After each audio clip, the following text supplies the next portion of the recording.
Hey, ladies and gentlemen, this is Carmine Sabia for Explain America with a serious and a sad story. Before we get started, please make sure you like, comment, share, and subscribe. Those little things really help us out, and they help our channel continue to grow.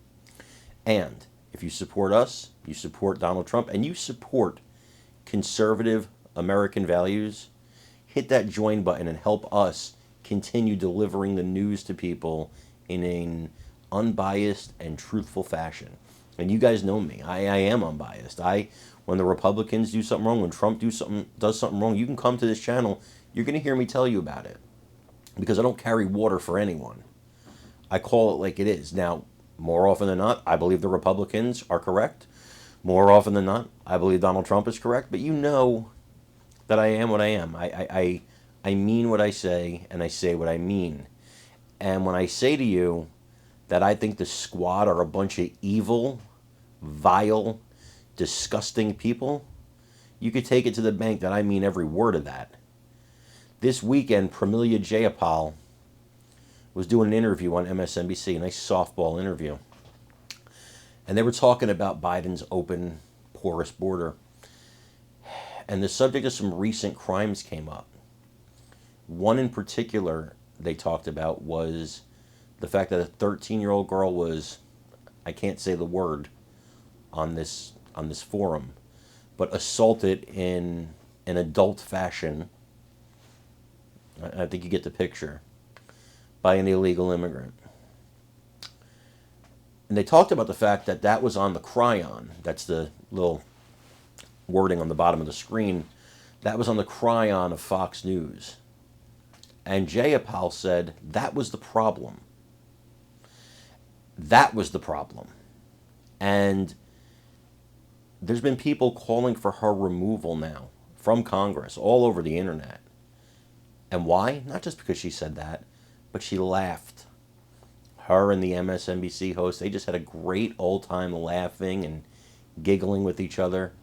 You're talking about a 13-year-old girl viciously assaulted by a monster, by an illegal alien. And I want to say something about that.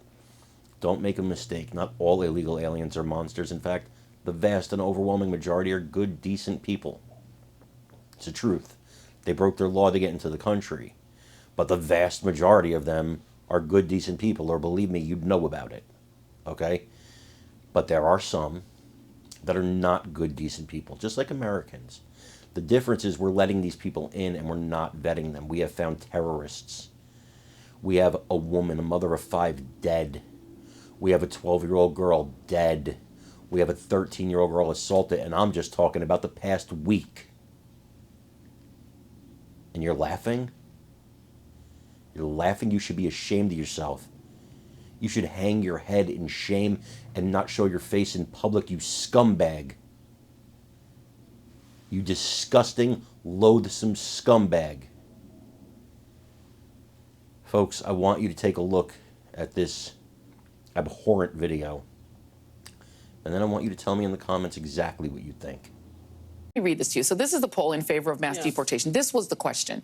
It was, would you favor or oppose the U.S. government starting a new national program to deport all undocumented immigrants currently living in the U.S. illegally? Yeah. And so it's like it casts these people, but these are folks that are working in the meatpacking plants. That's right. They've been working. They've been here. I mean, the average person that will qualify for the president's executive order today has been here for 23 years, right. Joy. And working. 23 years and working. And we hear people all the time saying, we don't want to have to take care of people and have our tax dollars go when we have housing we need to provide for people at home. Well, the easiest way to fix that is let people work. Well, because also when people work, like the Uniting for Ukraine program, those people came in and they immediately got to work. Whereas what's happening now with the asylum process is when people do come in, it takes a long time for them to even be able to get work authorization. Right. Most of them are ready to work. They want to work. We, thanks to President Biden and Democrats, are at the lowest level ever, in the last 50 years of unemployment. So why not let people work? And record low crime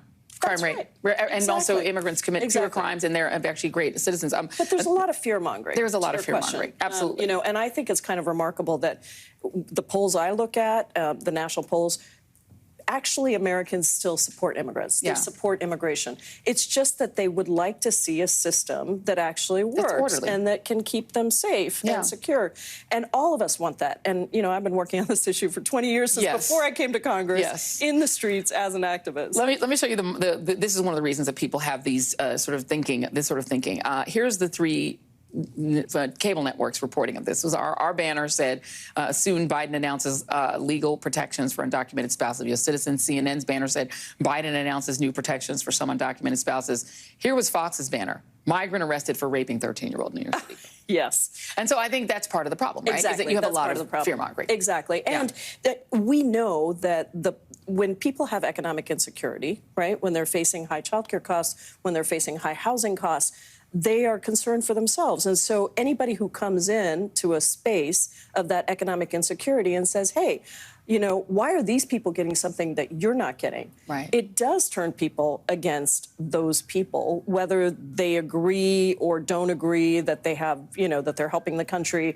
I mean, the economics of immigration are absolutely, you can't argue with it. You know, we have brought in so much money through immigration, and the surge in immigration has already brought in so much money and will continue to do so. Absolutely. And without migrants, our economy would collapse. That's right. We would have a recession immediately. That's right. Congresswoman Pramila Jayapal, congratulations. The head of the Progressive Caucus, getting some progressive stuff done through the White House and getting Biden to sign on, making it happen.